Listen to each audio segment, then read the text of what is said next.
Now, here is 5 years out on that projection. The current value is back 5 years ago was $50 million. Assuming that there's a growth over the 5 years at what are we doing? We're doing a growth of 3%. So under the normal, we're maxing the same yield on both boxes. This is us, and this is the one on the left is the generic run-of-the-mill sale. So it's going to go up to 57 million. Now they're going to sell it to Joe Blow or whoever. They're going to pay 22 million in capital gains taxes. And so they're going to have a net walk away of 35 million, almost 800,000.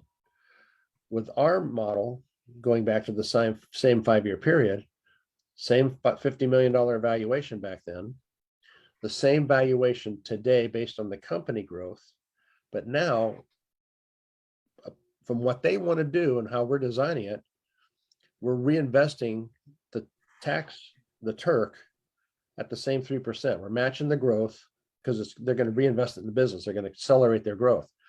So the business is going to grow to 74 million instead of 57 million. And they're not going to pay the capital gains tax. So the walk-away money under the generic typical sale is 35 million. Under ours, it's 74 million, but the equivalent of it is if they were paying taxes is 119 million. And that's huge. And what you mentioned to me before the thing, David, with how the breakaway league talks about the capital?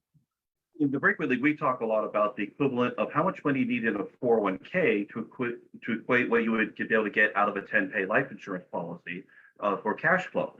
And we call it capital equivalent value. And looking at your figures, because we were working on this yesterday, and I'm like, well, how would I quantify this as an equivalent rate of return? And I determined it would be called business valuation. What did I write down? Business evaluation equivalent, so BVE, and just doing a simple present value, future value. What would it be over 5 years? To not do this strategy, you'd have to have your business be valued at growth, the business value grow at 19.11% each year for 5 years, and have a guaranteed buyer to buy it at that higher amount. So you'd have to have both of those components in place to equate what you're doing on the tax exempt scale. So that was that's a really powerful way to look at that, David. I like that. Thank you. Yeah, we haven't been doing that, and thank you, Tom. Thank you, David, for doing that.